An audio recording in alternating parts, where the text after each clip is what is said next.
Super Retro Force. Everybody, Scorpio Caesar back once again to talk about some more game pickups. Now, I know I've been talking a lot about the Xbox 360 in the past few months, but that era of the 360, for me, it's over. It's time to focus on the next best 7th generation console of all time, and that is the PlayStation 3. A console that my collection was a little lacking in comparison to the 360, but thanks to recent claim sales from Thrifty Rama on Instagram, I decided to boost my collection with some pickups, and I spent under $100, including shipping, on this box in particular. So we're going to take a look at these games and see what's inside, and I'll share whether or not some of these are worth your time or not in today's video. So with that, welcome to the CesArcade. Get ready.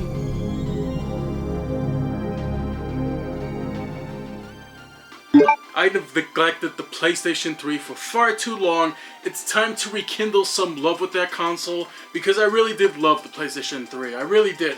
I know it may seem like I'm an Xbox 360 fanboy, but that couldn't be further from the truth. I loved both the 360 and PS3 equally. I don't want to waste any more time. I want to get this box open and take a look at what we got in today's video of pickups for the PlayStation 3 with the little series I like to call rekindling the PlayStation 3 love, because like I said before, I love that console to death. So let's see what we got here. Alright, well, I already see one off the bat, so take a look. We got some slip covers there, at least one, and we have some greatest hits red cases as well. And me personally, I know a lot of people hate the red cases, hate the greatest hits. For me, I love the PlayStation 3, PlayStation 4 red cases. Part of the reason why I ended up getting the Super Slim in red was because it looks so good next to these greatest hits games. So first off, we got a freebie. Thrifty Rama hooked me up, one of the most chill sellers on Instagram that I've ever dealt with. And I saw this, I was like, is this complete? And he was like, yes, and it is the original Bioshock on the PlayStation 3 with the slipcover. Now, I mainly wanted this because of the slipcover. Sure, the slipcover is missing some areas like the PlayStation logo up here. Not that big of a deal. I really don't mind. It's just the main part, the nice embossed Big Daddy here with the little sister. The cover art variant, completely different from the Xbox 360 version, and still absolutely amazing. I gotta say, just returning back to the original Bioshock is like, I know this is one of my favorite games of all time. It's come down to it. As I get older, I go back to some of the games that I've experienced throughout the years, and I start to realize, like, hey, listen, this is basically the game that I really enjoyed. You know what I mean? Like, there's so many games from different generations that I can put in my top 10 games of all time.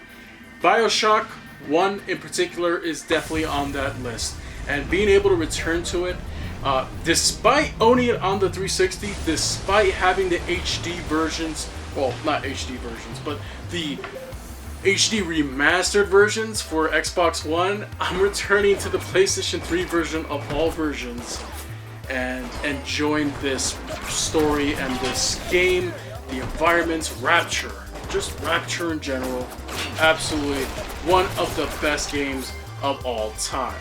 Got a big box of freaking PS3 games for $5. I was like, oh, these sign me up. I'm gonna buy some of these. Alright, next up, what do we got? This one is Command & Conquer Red Alert 3.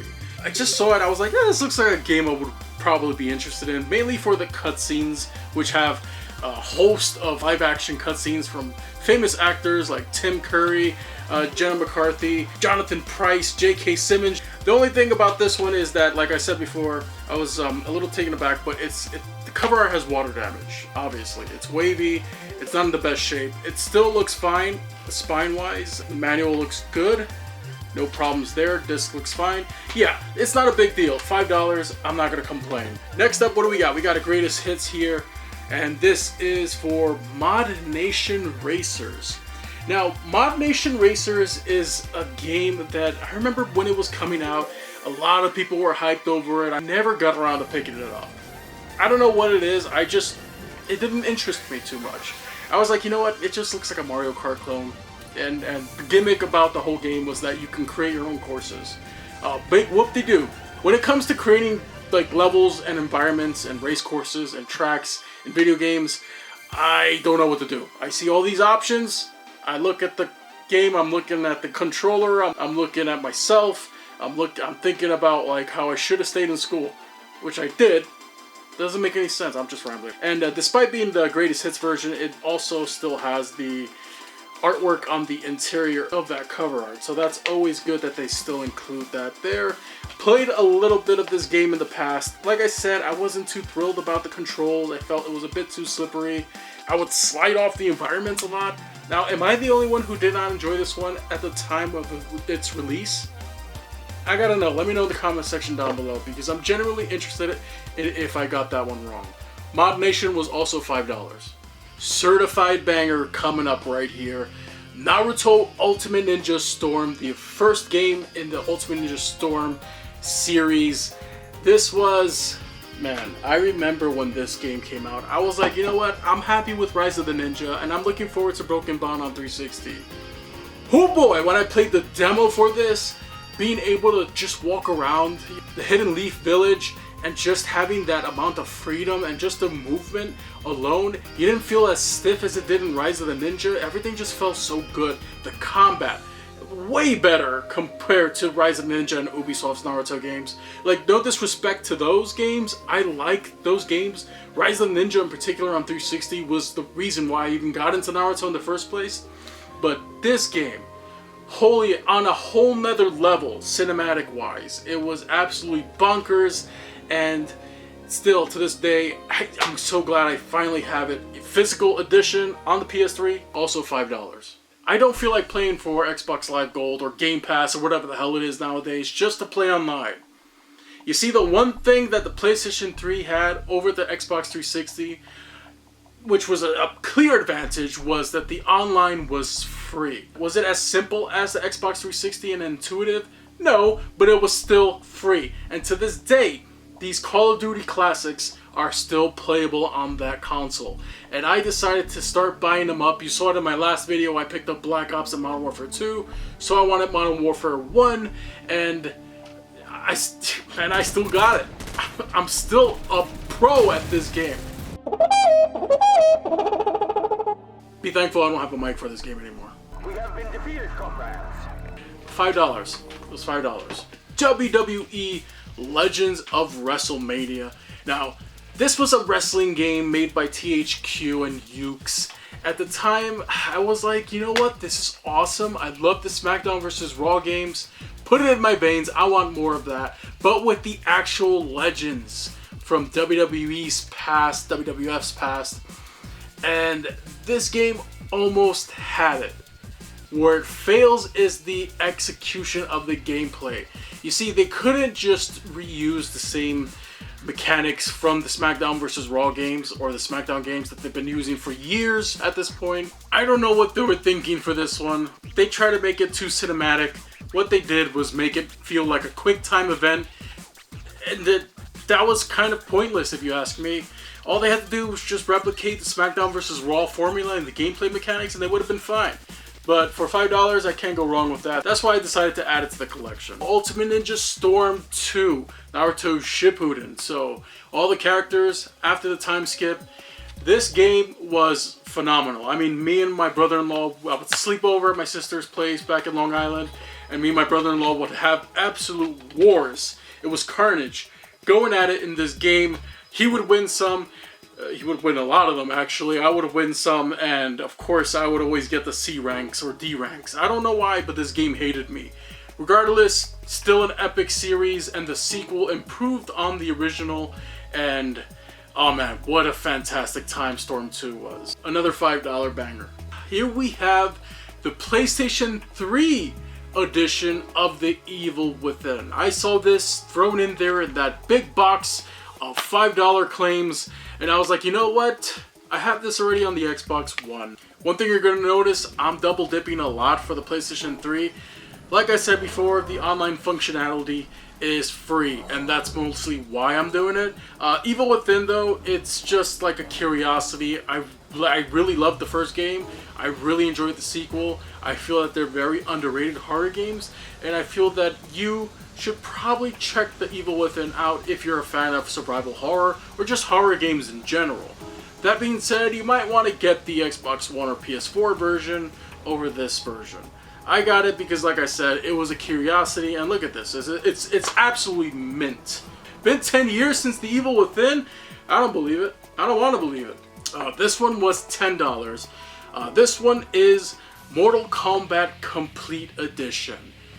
I think it's absolutely fitting how it comes in a red greatest hits case for this version because of all the blood in Mortal Kombat. You know what I'm saying? This is still, to me, the pinnacle of classic 2D Mortal Kombat. They brought Mortal Kombat back after going the 3D route with, the 6th generation of games. They decided they wanted to go back after Mortal Kombat vs. DC, which was a nice little, I guess, tech demo, it felt like, for the mechanics. They wanted to make it a 2D fighter again, and I think they absolutely succeeded with this. I got this again because I wanted it complete. That's with a K, Complete Edition, which has all the DLC on the disc. And that, for me, for a fighting game in particular, is key. I still love this game to this day. I only wish the online servers were still up. Unfortunately, WB dumbasses, they turned them off. So I can't play this online with my boys anymore. I really do hope somebody makes a custom server for this game at some point because it's a shame that it's not online anymore. Next up, what do we got? We got... oh, okay. Facebreaker. This game is very stylish. It looks like a boxing game, but it's more so a fighting game. And it's got wacky looking characters. The facial animations in this game are crazy. It's a very colorful game. Absolutely gorgeous, if you ask me. And the fighting mechanics are very good. However, the game, as far as I remember, was difficult. I know it's a skill issue, but this game whooped my candy ass. And it still probably will. I personally, though, think it's a very underrated fighting game, and a lot of people probably overlooked this one. I don't know why. Maybe it's the cover art. I think it's a pretty cool game. And if you haven't checked out Facebreaker, give it a shot. There might be a demo still available for it online somewhere, but I liked it, so that's all that matters here. It was only $5.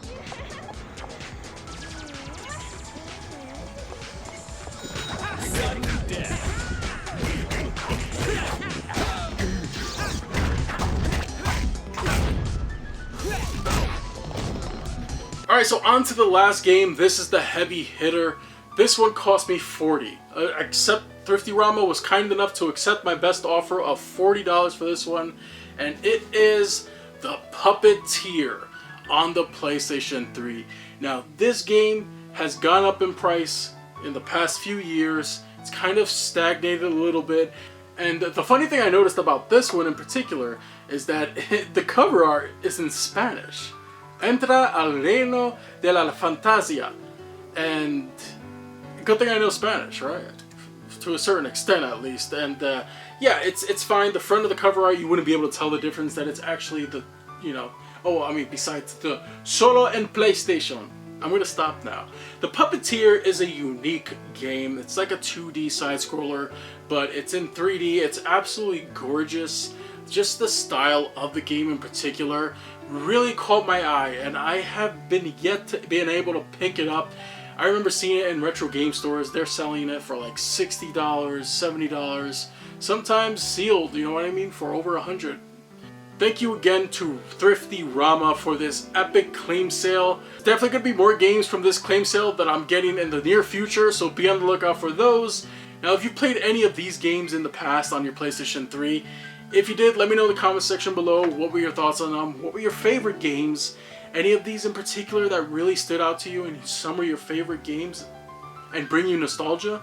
Let me know in the comment section down below because I'm genuinely interested in hearing your stories. So anyways, thank you again for joining me for another PlayStation 3 pickups. Like I said, it's all about rekindling the PlayStation 3 love here on this channel and spreading that love to all of you because I know a lot of youngins out there, they say Metal Gear Solid 4 is not available on modern day consoles. Listen, it's not that hard to go find a PlayStation 3 for less than $100 and Metal Gear Solid 4 for about $5. Because damn it, Thrifty Rama was selling them in the box of $5 claims, okay?